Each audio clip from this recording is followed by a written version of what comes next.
Surabaya Mengaji. Yuk, dukung dakwah Surabaya Mengaji. Salurkan harta terbaik Anda untuk operasional dakwah.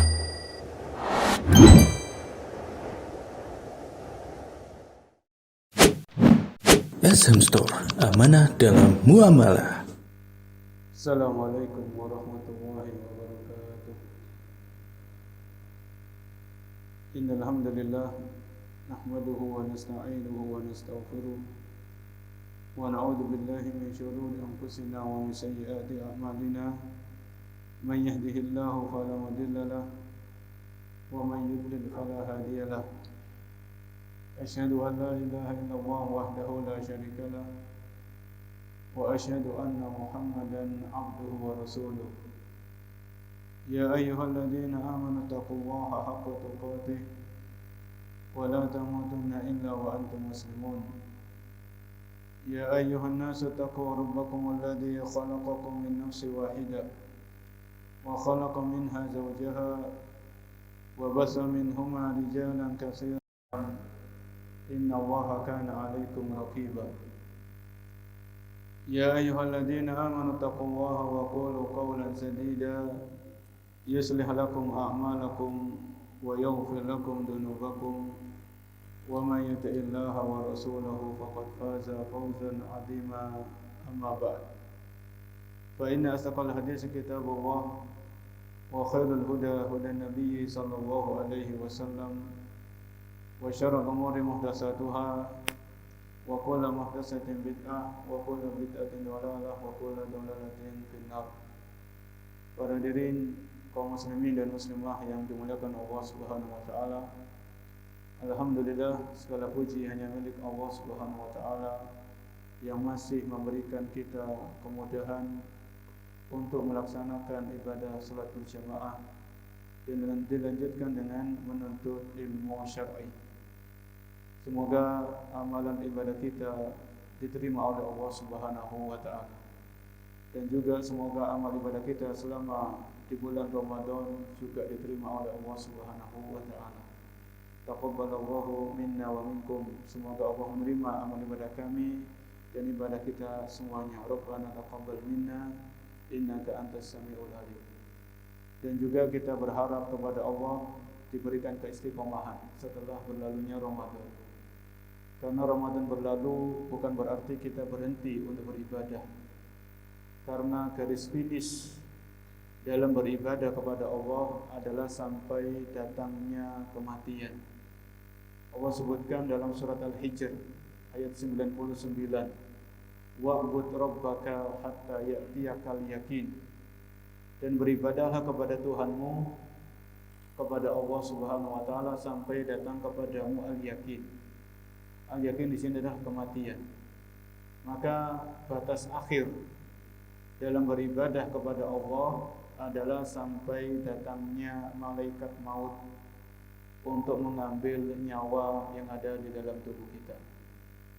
Maka kita setelah berlalunya Ramadan, kita kembali melanjutkan pembahasan kajian fikih dalam mazhab Syafi'i yang kita ambil dari kitab Matan Abi Syuja rahimahullahu taala.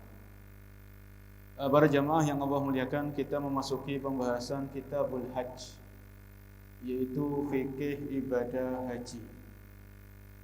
Jadi sebelumnya kita sudah membahas tentang toharo atau bersuci. Kita juga sudah membahas tentang kitab sholat, tentang fikih sholat.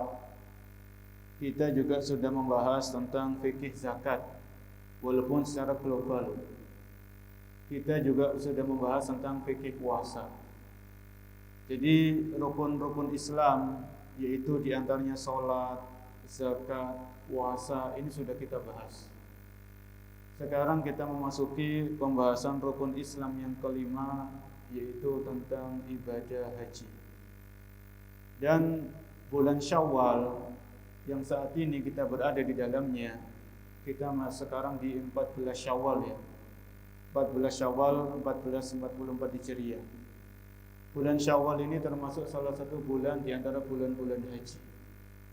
Jadi kalau kita ditanya bulan haji itu apa saja, bulan haji itu ada 3, Syawal, Dzulqa'dah dan Dzulhijjah. Dzulhijjah ini sampai hari tasyriknya itu ya. Maka ini termasuk bulan-bulan haji, bulan Syawal. Dan pembahasan fikih haji ini bagi yang sudah pernah ibadah haji ini sekedar murojaah. Bagi yang belum pernah haji, maka ini untuk menambah pengetahuan. Nanti kalau sudah mau berangkat haji, kita ingat-ingat fikih ini. Jadi ibadah haji ini sebagaimana yang kita ketahui termasuk rukun Islam. Sehingga kalau orang itu mampu berhaji, namun dia tidak berangkat haji, maka Islamnya itu rapuh dan hampir roboh. Karena yang namanya rukun itu kan ibaratnya pondasi. Pondasinya sebuah bangunan. Maka di sini penulis yaitu Al-Imam Abu Syuja membahas tentang Kitabul Hajj. Di antaranya syarat-syarat diwajibkannya haji. Jadi haji ini diwajibkan kepada siapa saja. Ya. Kalau syarat-syarat wajib haji ini ada pada diri kita, maka segera kita lakukan ibadah haji. Karena kita tidak tahu para jemaah. Dulu kita nggak menyangka adanya pandemi, adanya COVID-19. Sampai adanya COVID ini 2 tahun 2020-2021 Indonesia tidak memberangkatkan jemaah haji. Sehingga antrian bertambah panjang. Kemudian 2022 kuotanya cuma 50%. Sehingga membahas tentang fikih haji ini untuk menyadarkan kita urgensi haji dalam kehidupan seorang muslim dan muslim. Haji ini penting. Haji ini penting. Sebelum bangun rumah, sebelum ini dan itu, maka nabung untuk haji dulu. Karena nanti kita akan ditanya, kita di akhirat nggak akan ditanya kenapa kita nggak punya rumah di dunia. Tapi di akhirat kita akan ditanya kenapa kita nggak ibadah haji, padahal kita mampu. Ini yang akan ditanya oleh Allah Subhanahu wa taala. Baik, di sini beliau mengatakan haji, sebelum kita masuk syarat-syarat wajibnya haji. Haji dari segi bahasa itu al-qasdu. Haji dari segi bahasa itu adalah menuju, punya tujuan. Jadi al-hajju lughatan al-qasdu, seseorang memiliki tujuan. Kemudian dari segi istilah, qasdu baitillahil haram li'ada'in nusuk bisyurutin makhsusah. Haji dari segi istilah adalah memiliki tujuan untuk menuju ke Masjidil Haram, ke Mekah, untuk menunaikan manasik disertai dengan syarat-syarat tertentu. Saya ulangi, haji dari segi istilah adalah menuju Masjidil Haram atau menuju Mekah untuk menunaikan manasik-manasik ibadah dengan syarat-syarat yang sudah ditentukan. Ini dari segi istilah. Kemudian ibadah haji ini disyariatkan di tahun ke-6. Di tahun ke-6 dari tahun Hijriyah. Ya. Wa qad syuri'al hajju fis sanati sadisati. Jadi ibadah haji ini disyariatkan di tahun ke-6 setelah Nabi SAW diangkat menjadi Nabi dan Rasul. Wa hajjar Rasul SAW marratan wahidatan fil Islam fil amil ashir. Dan Nabi kita Muhammad SAW itu seumur hidup beliau hajinya cuma sekali. Jadi Nabi SAW itu semasa hidupnya hajinya cuma 1 kali. Itu pun di tahun ke-10. Di tahun ke-10 setelah beliau diangkat menjadi Nabi dan Rasul. Ya. Di tahun ke-10. Kemudian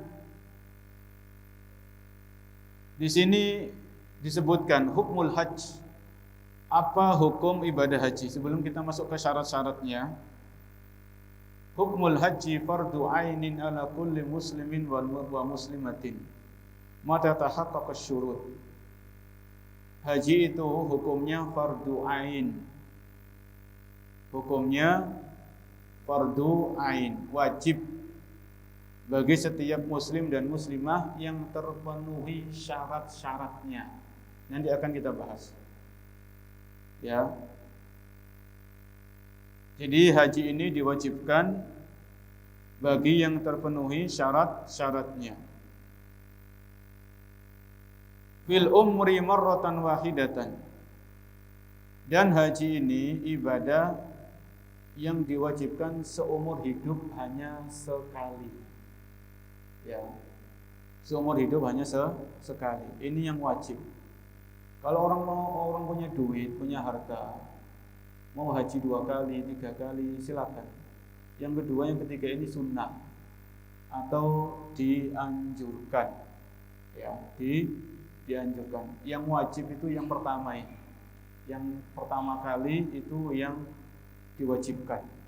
Ya. Maka ini perlu kita ketahui bahwasanya haji ini diwajibkan oleh Allah Subhanahu wa taala kepada kita muslim dan muslimah seumur hidup cuma sekali. Sehingga kalau kita sudah pernah berhaji, maka cobalah kita berikan kesempatan kepada saudara-saudara kita yang belum pernah haji. Kan antrinya panjang. Ya, antrinya panjang. Kecuali kalau kita dapat undangan langsung dari Raja Salman, undangan khusus misalnya, itu beda lagi.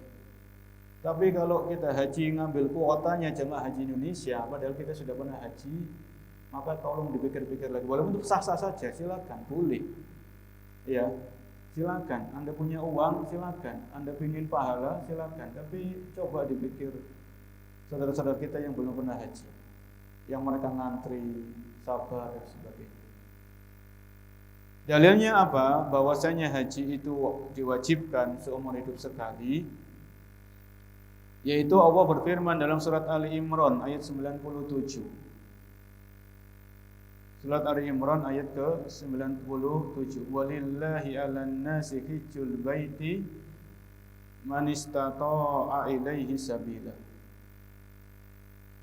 Walillahi 'alan nasi hijjul baiti man istata'a ilaihi sabila. Dan bagi Allah, ya, Allah mewajibkan bagi manusia untuk menunaikan ibadah haji. Man istata'a ilaihi sabila, barang siapa yang mampu melakukan perjalanan kepadanya, yaitu untuk ibadah haji. Ini dalilnya, ini landasannya, yaitu Ali Imran 97. Bahwasanya Allah mewajibkan kita untuk haji. Allah mengundang kita untuk haji. Ya. Jadi masa kita punya duit seumur hidup nggak pernah haji, nggak pernah wukuf di Arafah, nggak pernah mabit di Musdalifah, kan eman. Kita pernah nginep di hotel bintang 5, tapi kita nggak pernah bermalam di Musdalifah. Ini kayaknya ada yang kurang, ada yang salah dalam kehidupan kita. Ya, nginep di Musdalifah, mabit di sana, lihat bintang-bintang di Musdalifah, sambil menggelar tikar dan sebagainya. Ini luar biasa. Itu momen-momen yang spesial dalam kehidupan seorang muslim dan muslimah. Kita pernah datang ke negara A, negara B, padahal kita nggak diundang sama kepala negaranya. Nah ini kita diundang sama Allah Subhanahu wa taala, diundang sama Rabbul Alamin, Zat yang menciptakan kita. Masa kita nggak datang? Masa nggak kita penuhi panggilan Allah Subhanahu wa taala? Di surat Ali Imran 97 tadi. Walillahi 'alan nasi hijjul baiti man istata'a ilaihi sabila. Adapun dalilnya dari hadis, dalilnya dari sunnah, Nabi SAW bersabda, Buniyal Islamu ala khamsin. Islam itu dibangun atas 5 hal, 5 pondasi. Maka di antara pondasi-pondasi yang disebutkan oleh Nabi SAW, yaitu di antaranya wahijjul baiti man istata'a ilaihi sabila, yaitu orang menunaikan ibadah haji bagi yang mampu melakukannya. Bagi yang mampu melakukannya. Ini dalil dari as-sunnah, ya. Dalil dari as-sunnah. Baik. Sekarang kita masuk syarat-syarat diwajibkannya ibadah haji. Kita tadi sudah tahu definisi haji dari segi bahasa dan dari segi istilah. Kemudian hukum haji itu apa? Kemudian dalilnya mana? Kalau haji itu wajib seumur hidup sekali.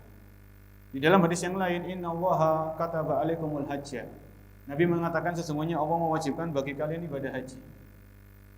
Kemudian ada sahabat yang bertanya, "Aqula amin ya Rasulullah, apakah setiap tahun ya Rasulullah?" Sahabat tadi bertanya, "Apakah setiap tahun kita wajib haji?" Maka Nabi diam. Sahabat tadi bertanya lagi, "Apakah setiap tahun ya Rasulullah?" Nabi diam. Sampai sahabat ini nanya 3 kali, Nabi diam. Ya. Seandainya Nabi mengatakan iya, maka wajib setiap tahun, ini berat pada jemaah. Maka Nabi diam. Jadi pada asalnya kalau Nabi diam itu sudah, jangan nanya yang macam-macam. Kalau Nabi ngomong iya, berat kita. Haji wajib setiap tahun berat. Tapi Allah wajibkan cuma seumur hidup sekali saja, seumur hidup. Maka syarat-syaratnya, beliau mengatakan, Al-Imam Wajidah mengatakan, wa syaraitu wujubil haji sab'atu asya. Syarat-syarat wajibnya haji itu ada 7 macam. Syarat-syarat wajibnya haji ada 7 macam. Yang pertama, al-Islam, yaitu harus beragama Islam. Ini pasti ya.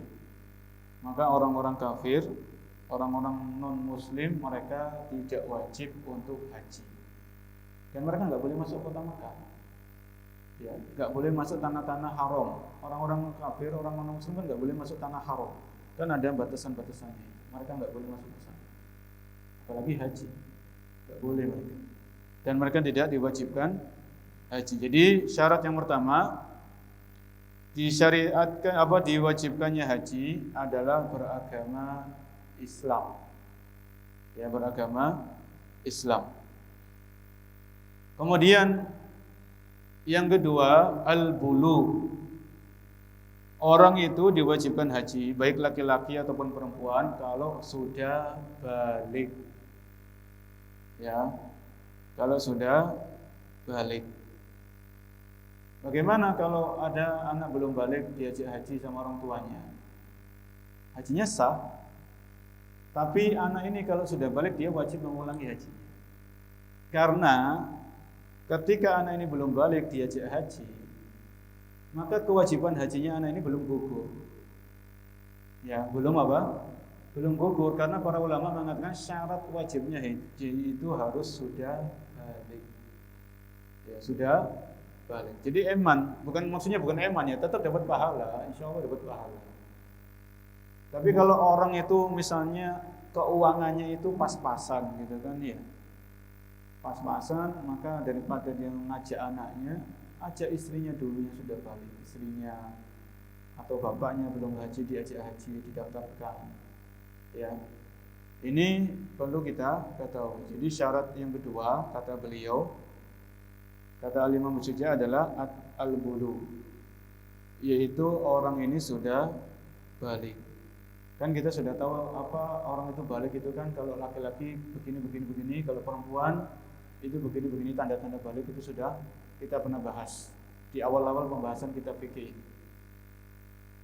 Kemudian yang ketiga kata Al-Imam Wajidah adalah al-aqlu, yaitu berakal. Maksudnya akalnya itu sehat walafiat, enggak gila, ya tidak stres, maka harus berakal sehat. Ya, karena haji ini kan ibadah. Ada talbiyah, ada ini, ada itu, ada rukun-rukunnya nanti. Maka orang itu kalau akalnya terganggu, dikhawatirkan malah tidak bisa menunaikan ibadah-ibadah haji, rukun-rukunnya, kewajiban-kewajibannya dan lain sebagainya. Kemudian yang keempat adalah al-hurriyah. Al-hurriyah yaitu orang ini merdeka, maksudnya bukan budak. Dulu kan masih ada zaman perbudakan. Jadi orang yang diwajibkan haji itu adalah orang-orang yang merdeka. Karena kalau dulu budak itu kan nggak bisa bebas, dia terikat sama tuannya. Hartanya budak ini hartanya milik tuannya, apa yang dimiliki budak ini dimiliki oleh tuannya, jadi nggak bisa bebas. Ya. Jadi kalau Buddha itu mau haji di zaman dulu, maka dia harus membebaskan dirinya dulu dari perbudakan tadi, baru dia diwajibkan untuk melaksanakan ibadah haji.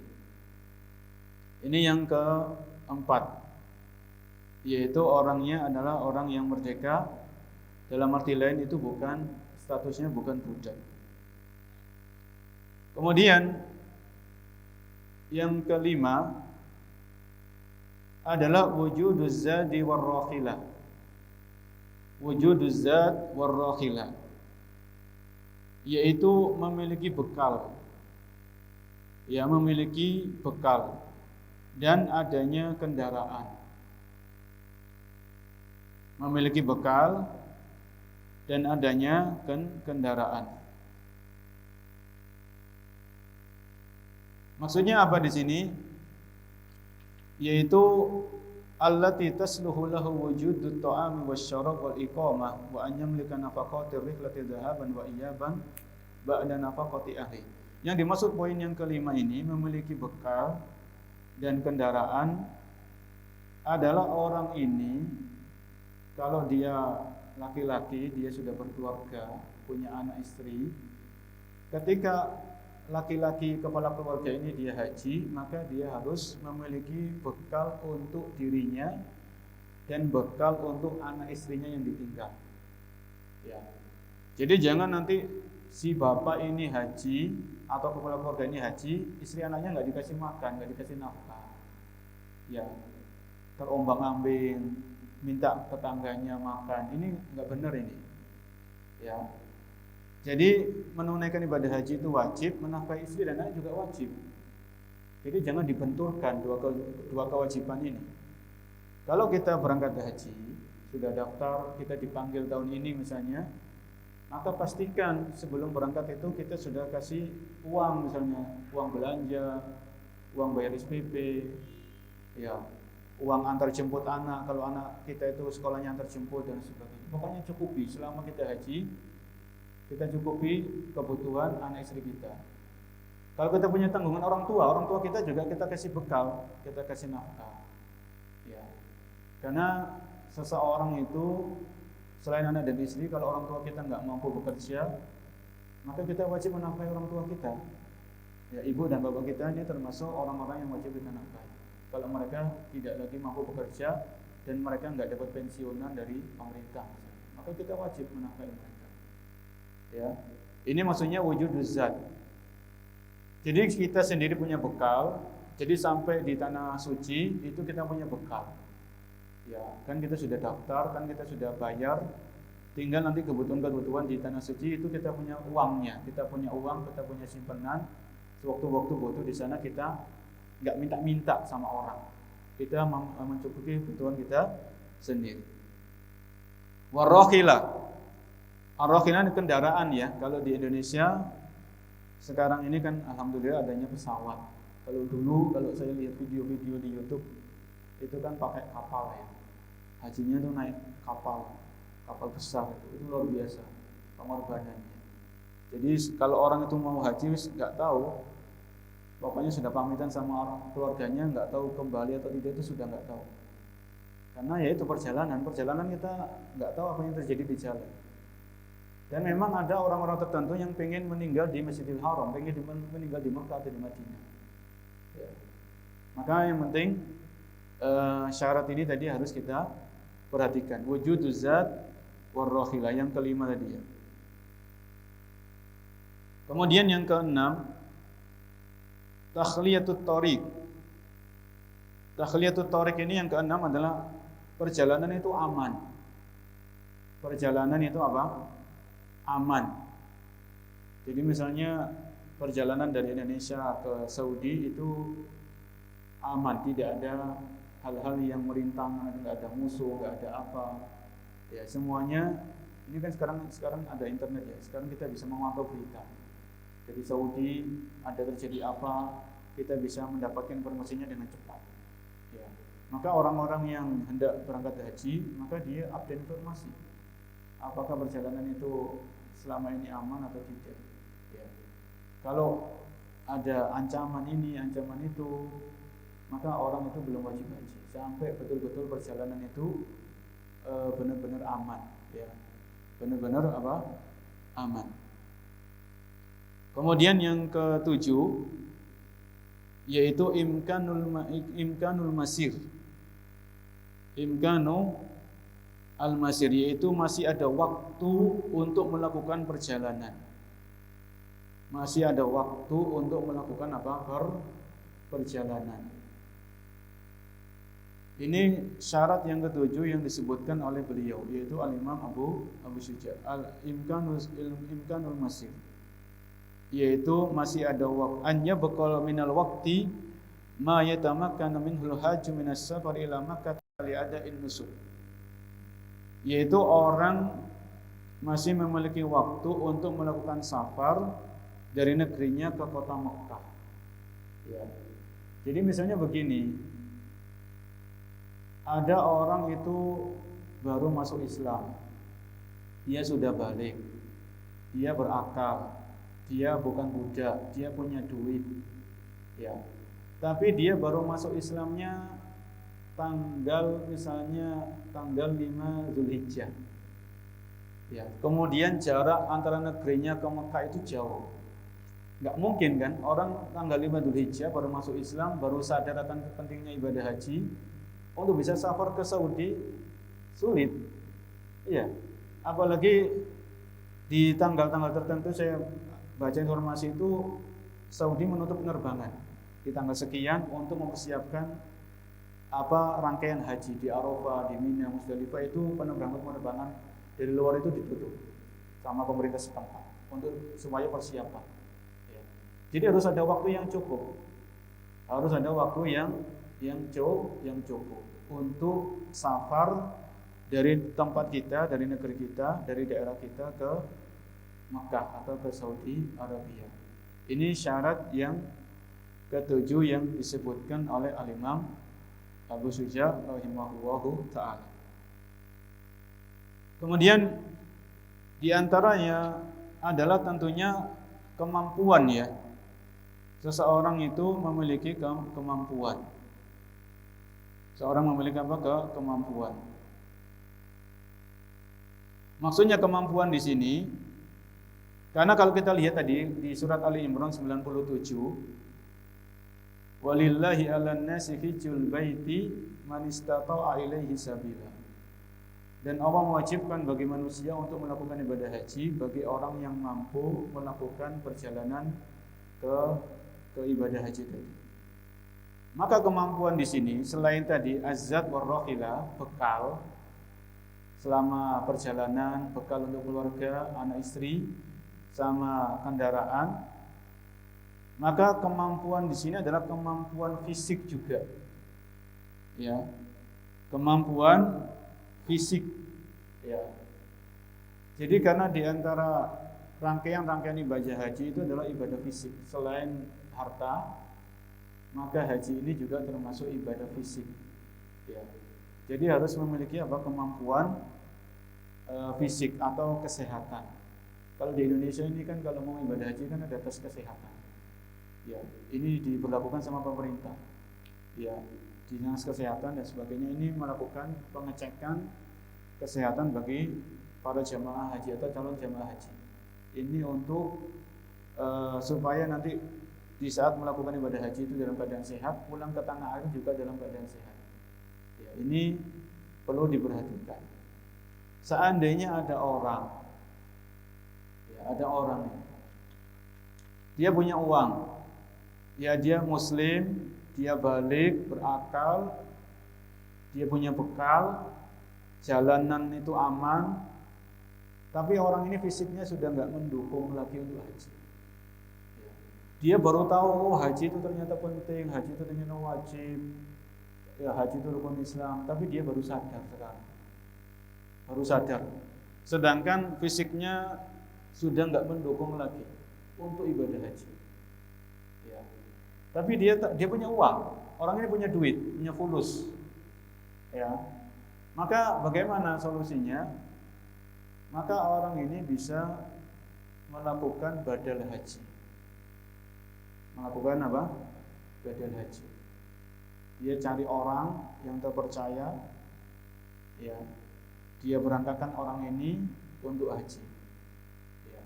Tapi tentunya orang yang diberangkatkan ini sebetulnya juga harus pernah haji duluan. Ya. Karena di antara penjelasan para ahli ilmu, orang yang mau melakukan badal haji, yang membadalkan ini harus sudah pernah haji duluan. Ya, harus sudah pernah haji. Maka cari banyak orang-orang atau para ahli ilmu, para penuntut ilmu.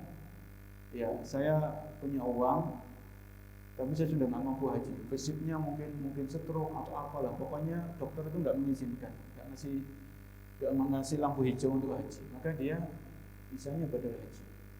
Ya, tentunya badal haji ini harus orang-orang yang terpercaya. Jangan gampang percaya dengan embel-embel murah dan sebagainya. Harus kita pastikan travelnya berizin resmi, kemudian orang-orangnya itu terpercaya dan lain sebagainya. Karena ini ibadah para jemaah, ini bukan main-main. Ini nanti masa depan kita di akhirat. Ya, maka harus ekstra hati-hati dalam hal ini. Apalagi kalau kita punya keluarga, alhamdulillah keluarga kita yang membadalkan enak.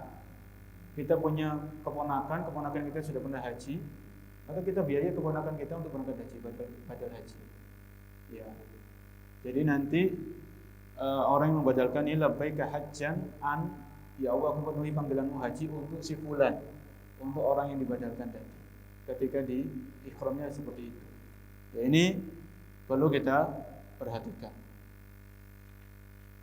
Kemudian di sini anwa'ul istita'ah, al-istita'atul mubasyirah wa hiya an yatamakkana al-hajj min ada'il hajj bi nafsihi bila masyaqqatin aw dararin salimul jismi. Ya. Jadi kemampuan itu kemampuan secara langsung. Kemampuan secara langsung ini yaitu orang haji ini tadi bisa melakukan hajinya secara sendiri. Dia punya harta, dia bisa berangkat sendiri. Ini paling enak. Ya. Dia punya uang, punya bekal, dia yang sendiri yang berangkat, badannya masih sehat. Ya. Au al-istita' atau ghairu mubasyir, atau kemampuan yang tidak secara langsung. Wa hiya yamlikul insanul mal alladhi yaj'aluhu yunibu man yakhju anhu limaradin aw kibarin sin. Atau orang sudah sepuh. Orang sudah sepuh, dia enggak mampu haji. Dan dia belum pernah berhaji. Belum pernah berhaji. Maka orang sepuh ini dia punya uang, dia berangkatkan orang untuk haji. Itu bisa. Karena kewajiban ini enggak akan gugur sampai kita mati. Kalau kita mampu, kemudian kita enggak berangkat, maka kita siapkan nanti kita menjawab pertanyaan nanti di hari kiamat. Kenapa kita enggak berangkat? Padahal kita mampu. Siapkan jawabannya sekarang. Mulai dari sekarang. Ya, ini rukun Islam. Kemudian kita tambahkan dalam hadis yang lain Nabi mengatakan ta'ajjalu ilal haji. Ya, ta'ajjalu ilal haji. Bersegeralah kalian untuk haji. Nabi mengatakan sallallahu alaihi wasallam ta'ajjalu ilal haji. Bersegeralah kalian untuk melakukan ibadah haji. Ini haji yang wajib ya. Fa inna ahadakum la yadri ma ya'ridu lahu. Karena salah seorang di antara kalian tidak tahu apa yang akan terjadi di masa depannya, apa yang terjadi pada dirinya di hari-hari esok. Ya. Maka kita kalau punya anak kita kerja atau mulai kerja, maka sampaikan kepada anak kita, nabung dulu untuk haji. Sampai dapat sekian juta, 25 juta daftar. Baru nanti nabung untuk beli rumah, nabung untuk bisnis. Itu harus diutamakan. Ini prioritas para jemaah. Ya. Haji itu prioritas utama. Ada orang yang punya uang tapi enggak mau haji. Ada yang mau haji tapi enggak punya uang. Ada yang punya uang tapi enggak memprioritaskan haji itu sebagai prioritas utama. Ini macam-macam. Jenis yang pertama, ada orang yang punya uang tapi enggak mau haji. Ada orang yang mau haji tapi enggak punya uang. Ada orang yang punya uang tapi enggak memprioritaskan haji sebagai prioritas utama dalam kehidupannya. Ya. Jadi yang punya uang, punya deposito, punya logam mulia, punya investasi, jadikan haji sebagai prioritas utama dalam kehidupan kita. Ya. Baik yang hadir di sini atau yang mendengarkan melalui streaming, melalui YouTube Surabaya Mengaji, Maka kami berpesan, ini sekali lagi ini bukan ibadah yang remeh. Ya. Jadikan haji sebagai prioritas utama dalam kehidupan kita. Dalam kehidupan kita. Oleh karena itu para ulama mengatakan, i'lam anna awwalal haji al-fahmu. Langkah pertama untuk haji itu pemahaman. Ya. Langkah pertama orang itu mau haji itu harus dia paham. Paham kedudukan haji dalam Islam itu bagaimana. Jadi haji itu seperti sholat, seperti zakat, seperti puasa, sama-sama rukun Islam. Gak bisa dibeda-bedakan. Orang yang mengingkari kewajiban haji maka dia kafir, keluar dari Islam. Orang yang mengingkari kewajiban haji maka dia murtad, dia keluar dari agama Islam. Ini sepakat para ulama. Gak ada perbedaan pendapat di sini. Ya. Maka kalau orang itu nggak paham bagaimana dia mau nabung untuk haji, bagaimana dia tergerak hatinya untuk mengumpulkan rupiah demi rupiah untuk bisa daftar haji, nggak akan tergerak hatinya karena dia nggak paham kedudukan haji itu bagaimana. Para ulama i'lam anna awwalal haji al-fahmu. Ya. Yaitu langkah untuk pertama untuk bisa haji itu adalah pemahaman. Pemahaman ini kembali kepada ilmu. Ilmu tentang kedudukan haji dalam Islam itu bagaimana. Kemudian summa syauqu ilaihi. Kemudian timbulkan rasa rindu. Ya, rindu untuk datang ke Mekah, untuk datang ke Arafah, datang ke Muzdalifah, datang ke Mina. Adanya kerinduan yang besar. Summal azmu alaihi, kemudian tekad. Ya, perlu bertekad. Summa qat'ul alaikil mani'ati minhu, kemudian menghilangkan penghalang-penghalangnya. Ya, penghalang-penghalangnya haji itu banyak. Ya, ingin ini, ingin itu. Maka kalau itu bukan keinginan-keinginan primer, maka disingkirkan dulu lah. Haji ini yang pertama. Ya. Nanti kalau kita haji, minta kepada Allah, minta rumah, minta ini, minta itu, Allah akan kabulkan. Allah maha luas karunia-Nya, Allah maha kaya. Apalagi kita diundang sama Allah, kita datang memenuhi panggilannya, memenuhi undangannya, kita minta, masa Allah nggak kasih sama kita? Pasti Allah kasih. Ya, pasti Allah kasih. Kalau benar-benar haji kita ikhlas para jemaah, haji kita ikhlas, kemudian haji kita sesuai dengan tuntunan Rasul Sallallahu Alaihi Wasallam. Ya. Tapi kalau kita hajinya nggak ikhlas, ya bagaimana doa kita selama haji dikabulkan sama Allah Subhanahu Wa Taala? Kita haji ingin dipanggil Pak Haji. Kalau nggak dipanggil Pak Haji nanti rewel masalah. Kan repot. Ya, kan repot ini. Maka hati-hati niat-niat seperti ini itu harus dikendalikan. Haji ini biayanya besar, waktunya berhari-hari, 1 pekan lebih misalnya. Kalau yang reguler kan sampai 30 hari, sampai 40 hari. Maka kalau niat ini nggak ditata, maka hati-hati, berat ya. Apalagi pas haji banyakkan selfie-nya daripada banyakkan doa zikirnya, banyakkan selfie-selfiean, kan repot. Iya, selfie nanti diupload di medsos. Untuk apa semuanya itu? Kalau memang kita butuh kenang-kenangan, ya sudah kita foto untuk medsos kita, akunnya akun private. Nggak ada orang yang tahu, mungkin keluarga kita saja cukup. Ya. Karena hati kita ini lemah, dan orang itu suka yang namanya pujian. Namanya hati kita lemah, dan manusia itu suka yang namanya pujian. Ya.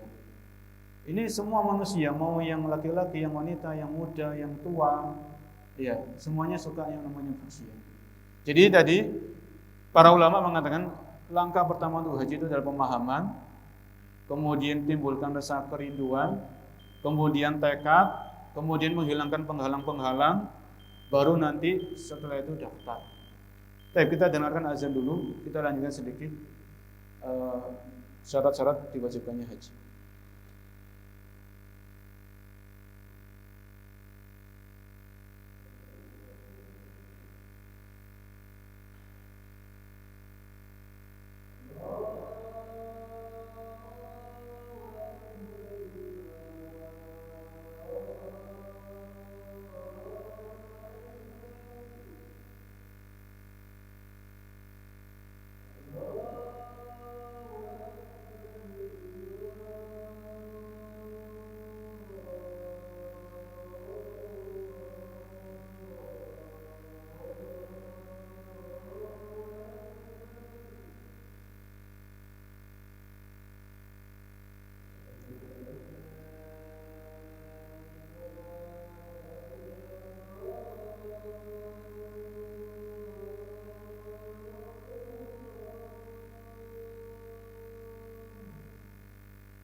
Baik, di antara syarat-syarat wajib haji termasuk dalam firman Allah Subhanahu wa taala tadi ayat 97 dari surat Ali Imran, walillahi 'alan nasi hajjul baiti man istata'a ilaihi sabila.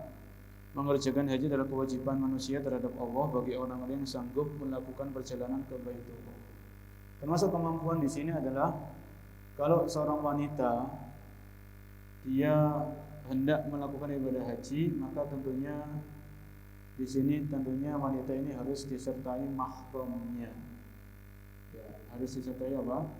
Mahramnya. Walaupun di sini nanti ada perbedaan pendapat di kalangan para ulama tentang mahram bagi wanita ini. Ada yang mengatakan kalau wanita ini dia berhaji sama sekelompok wanita yang terpercaya misalnya sama-sama safar, ada yang membolehkan.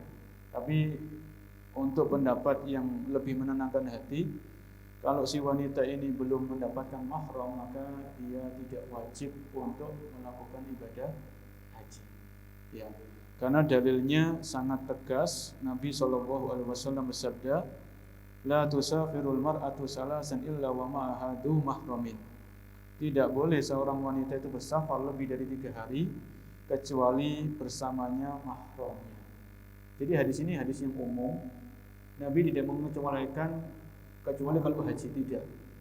Jadi hadis ini sesuai tetap dengan keumumannya, yaitu Nabi SAW tidak membolehkan wanita itu safar lebih dari 3 hari kecuali bersama mahramnya, bersama suaminya, bersama bapaknya atau anak laki-lakinya. Ya. Maka wanita muslimah yang sudah punya uang, punya kemampuan tapi belum ada mahram, maka sabar sampai dia memiliki mahram untuk berangkat ibadah haji, karena ini yang lebih menenangkan hati sesuai dengan dalil yang ada. Mungkin sampai di sini pembahasan tentang syarat-syarat wajibnya haji. Semoga dengan pembahasan ini bisa mengingatkan kita tentang urgensi haji dalam kehidupan muslim dan muslimah. Bahwasanya haji ini penting, harus kita prioritaskan dan selalu kita minta kepada Allah Subhanahu wa taala untuk dimudahkan ibadah haji. Yang penting daftar dulu kan. Berangkat atau dia itu urusan belakang. Ya. Yang penting sudah punya uang, daftar. Jangan pesimis, antriannya panjang. Ya, tetap kita apa yang kita mampu kita kerjakan. Kita mampunya daftar dulu, ya sudah daftar yang reguler dulu. Nanti kalau Allah menakdirkan kita sudah meninggal, ya sudah, kita punya alasan. Kita sudah punya hujjah. Bahwasanya kita sudah daftar, kita sudah niat, tapi memang antriannya yang masih cukup sampai puluhan tahun, 10 tahun lebih. Umur kita yang nggak nyampe, Allah Maha tahu. Insya Allah kita dapat pahala niat dan pahala haji karena kita sudah melakukan apa yang kita bisa. Mungkin sampai di sini, insya Allah kita lanjutkan di pertemuan berikutnya tentang rukun-rukun haji dan lain sebagainya. Wallahu a'lam bishawab. Ada yang bertanya?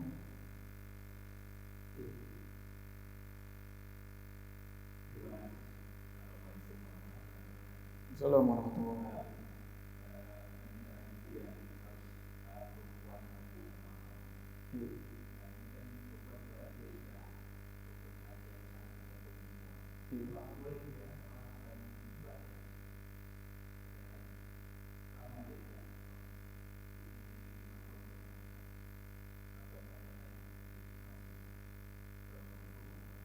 Iya, kalau badal haji ini, ya kalau yang disebutkan dalam buku ini, saya belum membaca yang referensi-referensi yang lain. Badal haji ini untuk orang yang sakit, sakitnya itu permanen, dokter nggak mengizinkan misalnya, atau yang sudah tua, yang tidak mampu. Adapun kalau wanita muslimah ini sudah kategorinya 2 tadi, wanita ini sakit, dan dia sudah ketika dia muda dia sudah daftar, tapi nggak ada mahram, tapi dia nggak berangkat, dia tunda. Ternyata sampai dia sakit, dia baru dapat mahramnya. Ya sudah, kalau dalam hal keadaan ini dia badalkan. Ya, atau wanita ini sampai sudah tua renta, baru dia mahram pun sudah tua, baru nikah kan gitu ya misalnya ya. Baru nikah atau nggak tahu lah ini terjadi atau tidak.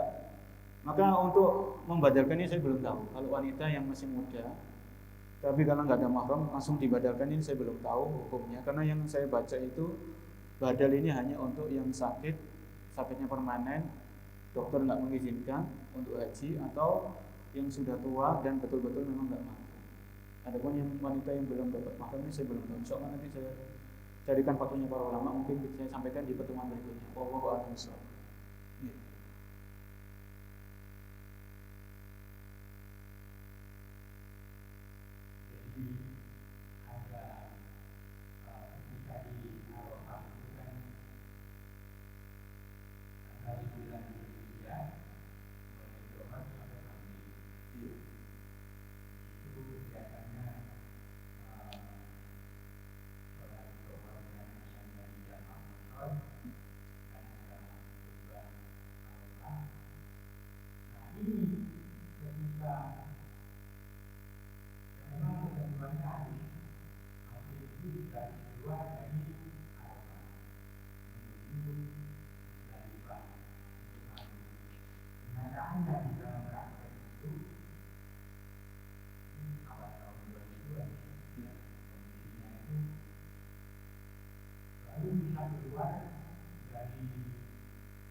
Ya, kalau sesuai dengan sunnahnya Nabi Shallallahu Alaihi Wasallam, ini ketika selesai wukuf di Arafah itu kan menuju ke Muzdalifah. Itu yang beliau contohkan itu maghrib dan isya di jamak qashar, jamak takhir di Muzdalifahnya.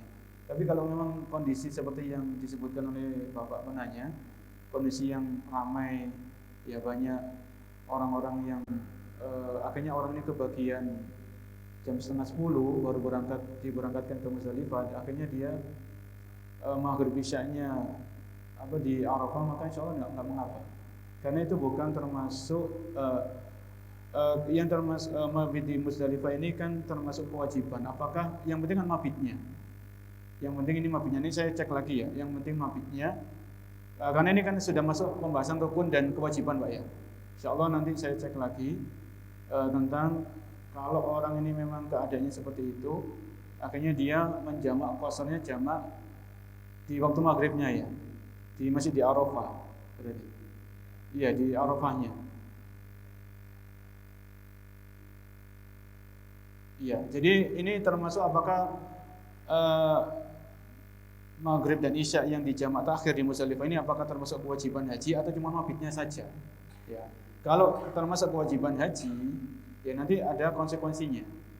Ya, ada konsekuensinya. Tapi kalau yang jadi kewajiban haji ini kan ini belum kita bahas, cuma sekedar mabit saja, nginap, tidur di situ sebentar, maka tidak masalah. Ini kembali kepada nanti insya Allah di pertemuan berikutnya. Saya kira cukup ya. Insya Allah semoga Allah memudahkan kita untuk beribadah haji bagi yang belum pernah, bagi yang sudah pernah semoga hajinya diterima oleh Allah Subhanahu wa taala. Saya kira cukup. Subhanakallah wa bihamdik, asyhadu an la ilaha illa anta, astaghfiruka wa atubu ilaik. Assalamualaikum warahmatullahi wabarakatuh.